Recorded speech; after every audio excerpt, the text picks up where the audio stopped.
When you have 21 minutes to speak, 2 million years seems like a really long time.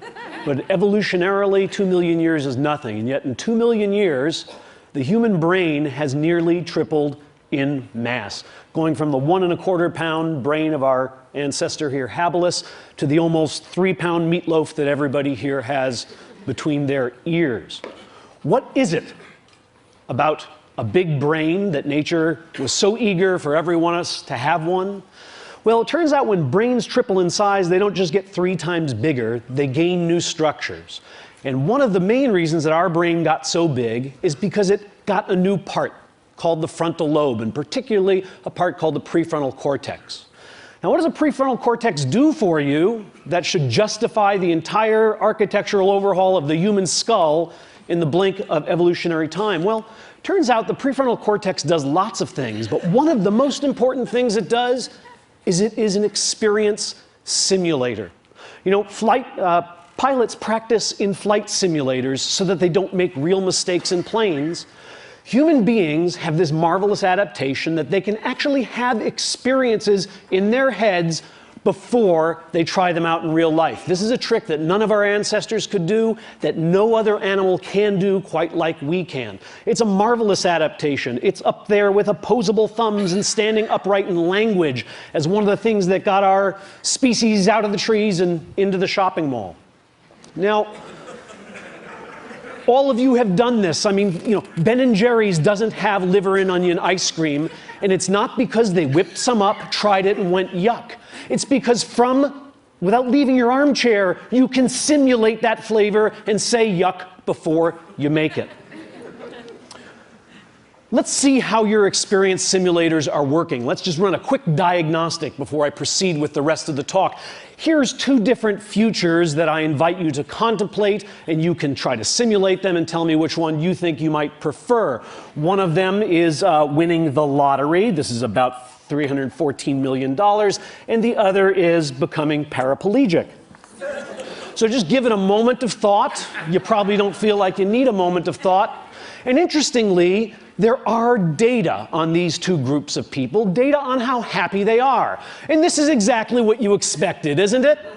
But these aren't the data. I made these up. These are the data. You failed the pop quiz and you're hardly 5 minutes into the lecture. Because the fact is that a year after losing the use of their legs and a year after winning the lotto, lottery winners and paraplegics are equally happy with their lives. Now, don't feel too bad about failing the first pop quiz because everybody fails all of the pop quizzes all of the time. The research that my laboratory has been doing, that economists and psychologists around the country have been doing, have revealed something really quite startling to us. Something we call the impact bias, which is the tendency for the simulator to work badly. For the simulator to make you believe that different outcomes are more different than in fact they really are. From field studies to laboratory studies, we see that winning or losing an election, gaining or losing a romantic partner, getting or not getting a promotion, passing or not passing a college test, on and on, have far less impact, less intensity, and much less duration than people expect them to have. In fact, a recent study, this almost floors me, a recent study showing how major life traumas affect people suggests that if it happened over 3 months ago, with only a few exceptions, it has no impact whatsoever on your happiness. Why? Because happiness can be synthesized. Sir Thomas Browne wrote in 1642, "I am the happiest man alive. I have that in me that can convert poverty to riches, adversity to prosperity. I am more invulnerable than Achilles. Fortune hath not one place to hit me." What kind of remarkable machinery does this guy have in his head? Well, it turns out it's precisely the same remarkable machinery that all of us have. Human beings have something that we might think of as a psychological immune system, a system of cognitive processes, largely non-conscious cognitive processes, that help them change their views of the world so that they can feel better about the worlds in which they find themselves. Like Sir Thomas, you have this machine. Unlike Sir Thomas, you seem not to know it. We synthesize happiness, but we think happiness is a thing to be found. Now, you don't need me to give you too many examples of people synthesizing happiness, I suspect, though I'm going to show you some experimental evidence. You don't have to look very far for evidence. As a challenge to myself, since I say this once in a while in lectures, I took a copy of the New York Times and tried to find some instances of people synthesizing happiness. And here are 3 guys synthesizing happiness. I'm so much better off physically, financially, emotionally, and almost every other way, mentally, almost every other way. I don't have 1 minute's regret. It was a glorious experience. I believe it turned out for the best. Who are these characters who are so damn happy? Well, the first one is Jim Wright. Some of you are old enough to remember. He was the chairman of the House of Representatives. And he resigned in disgrace when this young Republican named Newt Gingrich found out about a shady book deal he had done. He lost everything. Most powerful Democrat in the country, he lost everything. He lost his money, he lost his power. What does he have to say all these years later about it? I am so much better off, physically, financially, mentally, and in almost every other way. What other way would there be to be better off? Vegetably, minerally, animally? He's pretty much covered in there. Maurice Bickham is somebody you've never heard of. Maurice Bickham uttered these words. Upon being released, he was 78 years old. He'd spent 37 years in Louisiana State Penitentiary for a crime he didn't commit. He was ultimately exonerated at the age of 78 through DNA evidence. And what did he have to say about his experience? I don't have 1 minute's regret. It was a glorious experience. Glorious! This guy is not saying, well, yeah, there's some nice guys. They had a gym. It's glorious, a word we usually reserve for something like a religious experience. Harriet Langerman uttered these words, and he's somebody you might have known but didn't, because in 1949 he read a little article in the paper about a hamburger stand owned by these 2 brothers named McDonald's, and he thought, that's a really neat idea, so he went to find them. They said, we'd give you a franchise on this for $3,000. Harry went back to New York, asked his brother, who was an investment banker, to loan him the $3,000, and his brother's immortal words were, you idiot, nobody eats hamburgers. He wouldn't lend him the money, and of course, 6 months later, Ray Kroc had exactly the same idea. It turns out people do eat hamburgers, and Ray Kroc, for a while, became the richest man in America. Oh, and then finally, you know, the best of all possible worlds. Some of you recognize this young photo of Pete Best, who was the original drummer for the Beatles, until they, you know, kind of like sent him out on an errand and snuck away and picked up Ringo on a tour. Well, in 1994, when Pete Best was interviewed, yes, he's still a drummer, yes, he's a studio musician, he had this to say, I'm happier than I would have been with the Beatles. Okay, there's something important to be learned from these people, and it is the secret of happiness. Here it is, finally, to be revealed. First, accrue wealth, power, and prestige, then lose it. Second, spend as much of your life in prison as you possibly can. Third, make somebody else really, really rich. And finally, never, ever join the Beatles. Okay, now, I, like Z. Frank, can predict your next thought, which is, yeah, right. Because when people synthesize happiness, as these gentlemen seem to have done, we all smile at them, but we kind of roll our eyes and say, yeah, right, you never really wanted the job. Oh, yeah, right.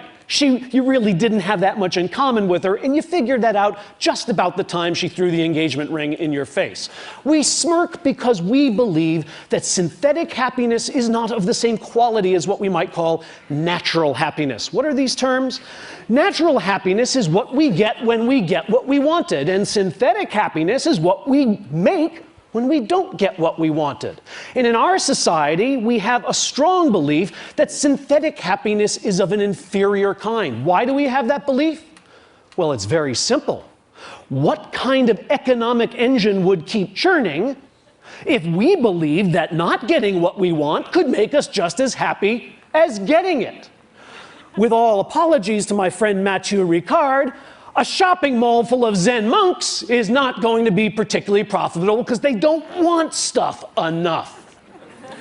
I want to suggest to you that synthetic happiness is every bit as real and enduring as the kind of happiness you stumble upon when you get exactly what you were aiming for. Now, I'm a scientist, so I'm going to do this not with rhetoric, but by marinating you in a little bit of data. Let me first show you an experimental paradigm that is used to demonstrate the synthesis of happiness among regular old folks. And this isn't mine. There's a 50-year-old paradigm called the free choice paradigm. It's very simple. You bring in, say, 6 objects. and you ask a subject to rank them from the most to the least liked. In this case, because the experiment I'm going to tell you about uses them, these are Monet prints. So everybody can rank these Monet prints from the one they like the most to the one they like the least. Now we give you a choice. We happen to have some extra prints in the closet, and we're going to give you one as your prize to take home. We happen to have number 3 and number 4, we tell the subject. There's a bit of a difficult choice, because neither one is preferred strongly to the other, but naturally, people tend to pick number 3 because they liked it a little better than number 4. Sometime later, it could be 15 minutes, it could be 15 days, the same stimuli are put before the subject, and the subject is asked to re-rank the stimuli. Tell us how much you like them now. What happens? Watch as happiness is synthesized. This is the result that has been replicated over and over again. You're watching happiness be synthesized. Would you like to see it again? Happiness. The one I got is really better than I thought. That other one I didn't get sucks. That's the synthesis of happiness. Now, what's the right response to that? Yeah, right. Now, here's the experiment we did, and I hope this is going to convince you that yeah, right was not the right response. We did this experiment with a group of patients who had anterograde amnesia. These are hospitalized patients. Most of them have Korsakoff syndrome, polyneurotic psychosis, that they drank way too much and they can't make new memories. Okay, they remember their childhood, but if you walk in and introduce yourself and then leave the room, when you come back, they don't know who you are. We took our Monet prints to the hospital, and we asked these patients to rank them from the one they liked the most to the one they liked the least. We then gave them the choice between number 3 and number 4. Like everybody else, they said, gee, thanks, doc, that's great. I could use a new print. I'll take number 3.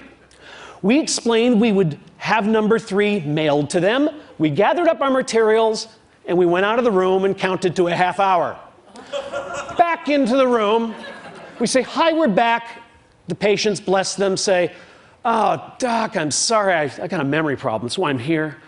If I've met you before, I don't remember. Really, Jim, you don't remember? I was just here with the Monet prints. Sorry, doc, I just don't have a clue. No problem, Jim. All I want you to do is rank these for me from the one you like the most to the one you like the least. What do? Well, let's first check and make sure they're really amnesic. We asked these amnesic patients to tell us which one they own, which one they chose last time, which one is theirs. And what we find is amnesic patients just guess. These are normal controls. If I did this with you, all of you would know which print you chose. But if I do this with amnesic patients, they don't have a clue. They can't pick their print out of a lineup. Here's what normal controls do. They synthesize happiness, right? This is the change in liking score, the change from the first time they ranked to the second time they ranked. Normal controls show, that was the magic I showed you. Now I'm showing it to you in graphical form. The one I own is better than I thought. The one I didn't own, the one I left behind, is not as good as I thought. Amnesics do exactly the same thing. Think about this result. These people like better the one they own, but they don't know they own it. Yeah, right is not the right response. What these people did when they synthesized happiness is they really, truly changed their affective, hedonic, aesthetic reactions to that poster. They're not just saying it because they own it, because they don't know they own it. Now, when psychologists show you bars, you know that they are showing you averages of lots of people.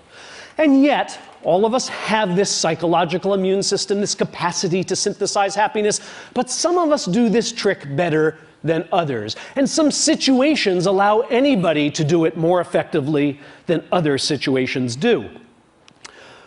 It turns out that freedom, the ability to make up your mind and change your mind, is the friend of natural happiness, because it allows you to choose among all those delicious futures and find the one that you would most enjoy. But freedom to choose, to change and make up your mind, is the enemy of synthetic happiness. And I'm going to show you why. Gilbert already knows, of course. You're reading the cartoon as I'm talking. Dogbert's tech support, how may I abuse you? My printer prints a blank page after every document. Why would you complain about getting free paper? Free? Are you just giving me my own paper? Egad, man, look at the quality of the free paper compared to your lousy regular paper. Only a fool or a liar would say that they look the same.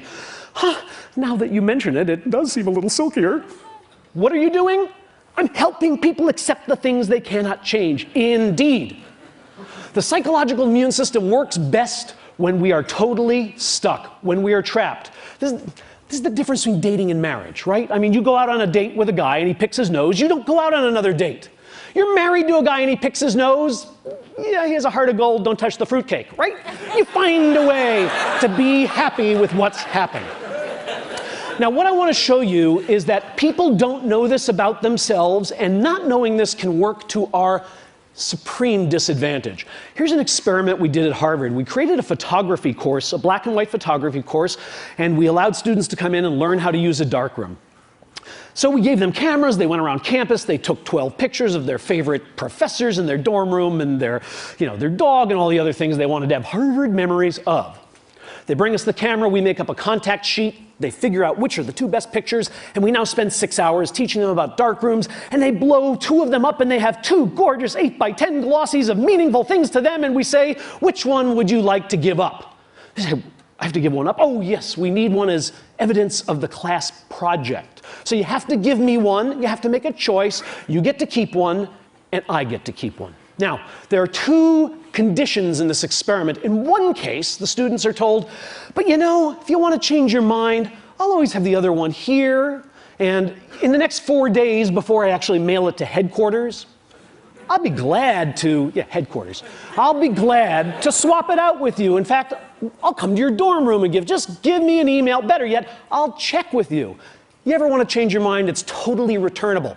The other half of the students are told exactly the opposite.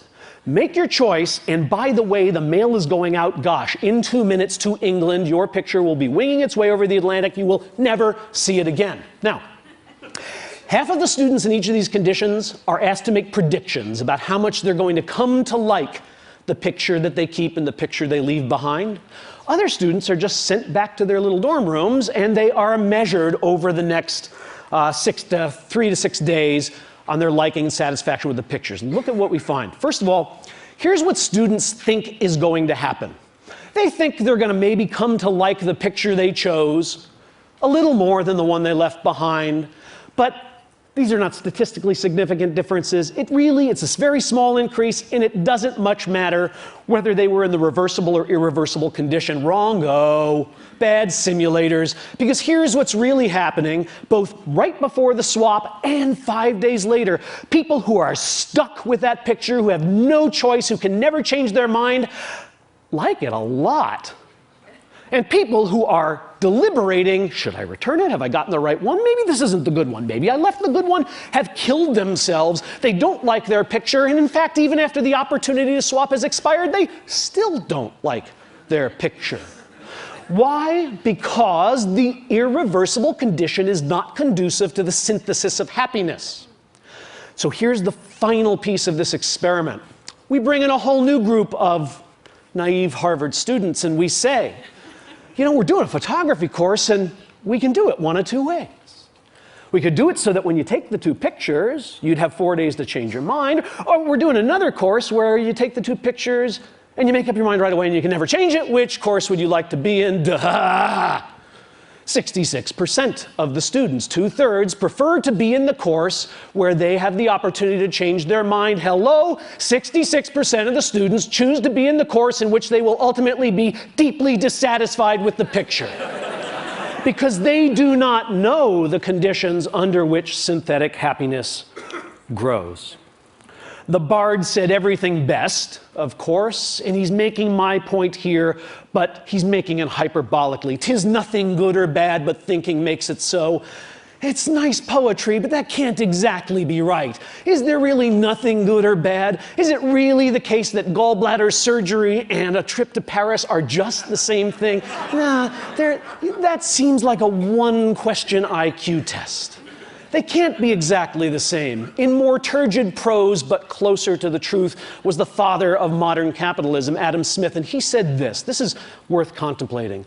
The great source of both the misery and disorders of human life seems to arise from overrating the difference between one permanent situation and another. Some of these situations may no doubt deserve to be preferred to others. But none of them can